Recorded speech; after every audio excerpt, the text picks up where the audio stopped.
আপনাদের এই মাইক বাজিয়ে কোনো নামাজ পড়া যাবে না, ঠিক আছে? পশ্চিমবঙ্গের রাজনৈতিক মানচিত্রে এক বিশাল উলটপুরাণ ঘটে গেছে, আর সেই পরিবর্তনের রেশ কাটতে না কাটতেই ক্ষমতার মসনদ থেকে ধেয়ে আসছে একের পর এক নজিরবিহীন আঘাত। যে বাংলা চিরকাল চিনে এসেছে সম্প্রীতি আর মেলবন্ধনের এক চিরায়ত রূপকে, সেই বাংলার আকাশে এখন চরম অনিশ্চয়তা আর গভীর মেরুকরণের কালো মেঘ। প্রশাসনিক সংস্কারের চাদরে ঢেকে আসনে কোন এজেন্ডা বাস্তবায়নের চেষ্টা চলছে তা নিয়ে এখন চুলচেরা বিশ্লেষণে মগ্ন রাজনৈতিক মহল। আজকের এই অনুসন্ধানী প্রতিবেদনে আমরা কোনো পক্ষ বা বিপক্ষের গল্প বলতে আসিনি, আমরা দেখাতে এসেছি পর্দার আড়ালের সেই অলিখিত সমীকরণকে, যা জনমানসকে প্রতিনিয়ত আন্দোলিত করছে। প্রকাশ্য রাস্তায় ধর্মীয় আচার পালন কিংবা কুরবানির মতো সংবেদনশীল বিষয়ে প্রশাসনিক কড়াকড়ি আগে থেকেই শুরু হয়েছিল, কিন্তু সম্প্রতি যা ঘটেছে তা কেবল প্রশাসনিক নির্দেশনার গণ্ডিতে সীমাবদ্ধ নেই, বরং তার সরাসরি আঘাত এনেছে একটি বিশেষ সম্প্রদায়ের শত বছরের ধর্মীয় আবেগের মূল কেন্দ্রে। রাষ্ট্রের সর্বোচ্চ মহলের একজন হেভিওয়েট নেতার মুখ থেকে যখন প্রকাশ্যে একটি ধর্মীয় রীতিকে প্রযুক্তি দিয়ে প্রতিস্থাপনের চরম ঘোষণা আসে, তখন সাধারণ মানুষের মনে প্রশ্ন জাগা স্বাভাবিক, এই আধুনিকায়ন কি সত্যিই শব্দদূষণ রোধের সৎ প্রয়াস, নাকি এর পেছনে লুকিয়ে আছে গভীর কোনো রাজনৈতিক উদ্দেশ্য? বাংলার হাজার বছরের ইতিহাসে যা কখনো ঘটেনি, আজ ক্ষমতার পালাবদলের পর ঠিক কোন জাদুবলে সেই অসম্ভবই বাস্তবের রূপ নিতে যাচ্ছে? ধর্মীয় স্বাধীনতার ওপর এই মনস্তাত্ত্বিক আঘাতের সমান্তরালে প্রথম আঘাতটি এসেছে অত্যন্ত নীরবে কিন্তু সুনির্দিষ্ট পরিকল্পনায়। রাজ্যের নারী ও শিশু কল্যাণ মন্ত্রী অগ্নিমিত্রা পালের একটি সাম্প্রতিক ঘোষণা সমগ্র রাজ্যের ধর্মীয় প্রতিষ্ঠানগুলোর সেবকদের মধ্যে তীব্র চাঞ্চল্য সৃষ্টি করেছে। আগামী মাস থেকে ধর্মীয় পরিচয়ের ভিত্তিতে দেওয়া সমস্ত ধরনের সরকারি অনুদান, বিশেষত তথ্য ও সংস্কৃতি দপ্তর এবং সংখ্যালঘু বিষয়ক ও মাদ্রাসা শিক্ষা দপ্তরের অধীনস্থ সাহায্যমূলক প্রকল্পগুলো পুরোপুরি বন্ধের সিদ্ধান্ত নেওয়া হয়েছে। এর সবচেয়ে বড় শিকার হতে চলেছেন বছরের পর বছর ধরে সামান্য ভাতার ওপর ভরসা করে থাকা ইমাম, মুয়াজ্জিন এবং পুরোহিতরা। বিরোধীরা শুরু থেকেই এই অনুদানকে ভোট ব্যাংকের রাজনীতি বা তোষণ নীতি বলে তীব্র কটাক্ষ করে আসছিল। রাজনৈতিক দলগুলোর এই তাত্ত্বিক লড়াইয়ের ঊর্ধ্বে গিয়ে যদি বাস্তব ভূমিতে দাঁড়িয়ে দেখা যায়, তবে এই সামান্য অর্থটুকু ছিল বহু দরিদ্র ধর্মীয় সেবকের জীবন ধারণের একমাত্র অবলম্বন। আচমকা এই সরকারি ভাতার ওপর কোপ বসানোর ফলে শত শত পরিবারের ভবিষ্যৎ এখন এক চরম অন্ধকারের মুখোমুখি। যখন একটি কল্যাণকামী রাষ্ট্র হঠাৎ করে তার নাগরিকদের একটি বড় অংশের সামাজিক নিরাপত্তা বলায় এভাবে তুলে নেয়, তখন তা কেবল অর্থনৈতিক সংস্কার থাকে না, তা হয়ে ওঠে এক চরম সামাজিক সংকটের পূর্বাভাস। কিন্তু ভাতার এই বৈষয়িক ক্ষতিকেও ছাপিয়ে গেছে আত্মিক এবং ধর্মীয় আবেগের ওপর এক অভাবনীয় হুঙ্কার। দলের অন্যতম শীর্ষ নেতা শুভেন্দু অধিকারী গণমাধ্যমের সামনে দাঁড়িয়ে যে বক্তব্য পেশ করেছেন, তা আজ কোটি মানুষের হৃদয়কে গভীরভাবে ক্ষতবিক্ষত করেছে। আধুনিক প্রযুক্তির দোহাই দিয়ে তিনি অত্যন্ত দম্ভের সাথে দাবি করেছেন, এখন থেকে নাকি আর মসজিদের মাইকে আজানের সুমধুর ধ্বনি শোনার প্রয়োজন নেই।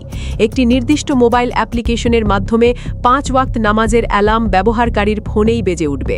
একবিংশ শতাব্দীর আধুনিক যান্ত্রিক মানসিকতা দিয়ে আজানের মতো একটি আধ্যাত্মিক আহ্বানকে পরিমাপ করার এই অপচেষ্টা ধর্মতাত্ত্বিকদের মতে চরম অবমাননাকর। আজান কেবল কোনো যান্ত্রিক ঘোষণা বা সময় মনে করিয়ে দেওয়ার অ্যালার্ম নয়, এটি পরম করুণাময়ের দরবার থেকে আসা এক পবিত্র আধ্যাত্মিক ডাক, যা মিনারের চূড়া থেকে বাংলার বাতাসে প্রতিধ্বনিত হয়ে শান্ত করে মানুষের মনকে।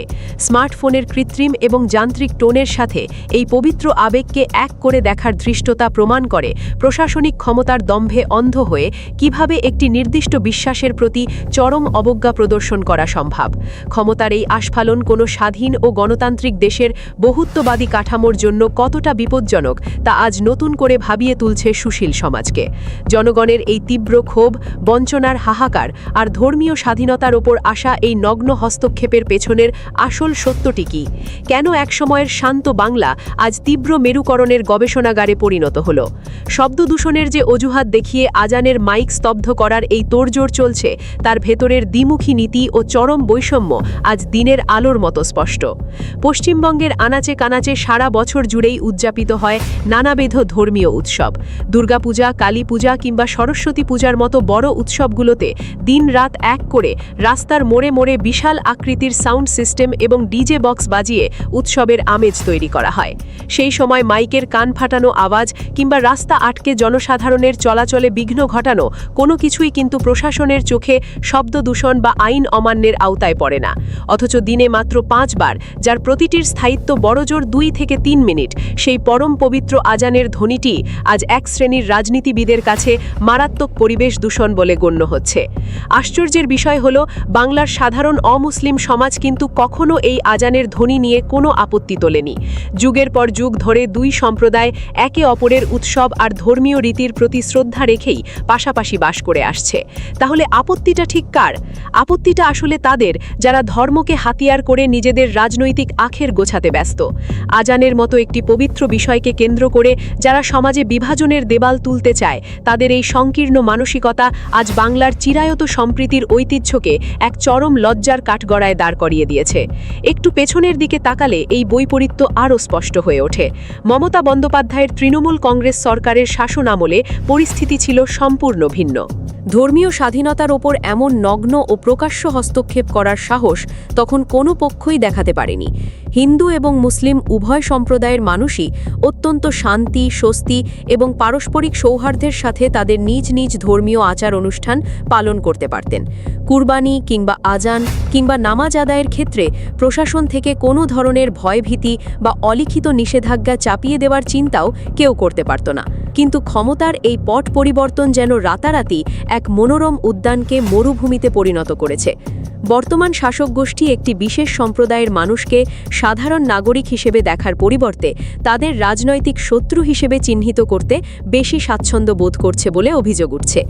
নিজেদের কট্টরপন্থী ভোট ব্যাংককে সুরক্ষিত রাখতে এবং তাদের ক্ষোভ ও আবেগকে পুঁজি করে একের পর এক এমন সব সিদ্ধান্ত নেওয়া হচ্ছে যা সমাজে কেবলই দূরত্বের সৃষ্টি করছে।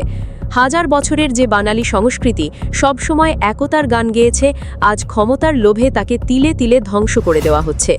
রাজনৈতিক বিশ্লেষকদের মতে শুভেন্দু অধিকারী এবং তার দলের টিকে থাকার মূল চালিকা শক্তিই হল কট্টর হিন্দুত্ববাদ। তারা খুব ভালো করেই জানেন, জনকল্যাণ বা উন্নয়নের রাজনীতির চেয়ে ইসলামের বিরুদ্ধে বা কোনো নির্দিষ্ট ধর্মীয় রীতির বিরুদ্ধে বিষোদ্গার করতে পারলে কট্টরপন্থী হিন্দু ভোট ব্যাংককে খুব সহজেই নিজেদের দিকে ধরে রাখা সম্ভব। কর্মসংস্থান সৃষ্টি বা সুশাসনের বড় বড় প্রতিশ্রুতি দিয়ে ক্ষমতায় এলেও দিন শেষে সেই পুরনো ধর্মীয় মেরুকরণের তাস খেলেই নিজেদের ক্ষমতা টিকিয়ে রাখার এই অপচেষ্টা আজ অত্যন্ত নগ্নভাবে প্রকাশিত। কিন্তু প্রশ্ন হল, এই পরিবর্তনের সুতোটি কার হাতে? কার ইশারায় পুলিশ প্রশাসন হঠাৎ করেই লাউডস্পিকারের ডেসিবেল মাপার জন্য এত বেশি তৎপর হয়ে উঠল, যেখানে বছরের পর বছর ধরে অন্য সব উৎসবের তীব্র আওয়াজকে সংস্কৃতির অংশ বলে এড়িয়ে যাওয়া হয়েছে? রাজনৈতিক বিশ্লেষকরা অত্যন্ত স্পষ্টভাবে একটি বিষয় লক্ষ্য করছেন। বর্তমান শাসক গোষ্ঠী পশ্চিমবঙ্গকে তাদের কট্টরপন্থী রাজনীতির এক নতুন ল্যাবরেটরি বা পরীক্ষাগার হিসেবে ব্যবহার করতে চাইছে। তারা খুব ভালো করেই জানেন, শিক্ষা, কর্মসংস্থান কিংবা স্বাস্থ্য খাতের মতো মৌলিক বিষয়ে দীর্ঘমেয়াদী উন্নয়ন করা অত্যন্ত সময় সাপেক্ষ এবং কঠিন কাজ। কিন্তু তার চেয়ে ধীর সহল কাজ হল মানুষের ধর্মীয় আবেগের কাঁচা জখমে আঘাত করে রাতারাতি ভোট ব্যাংককে মেরুকরণ করা।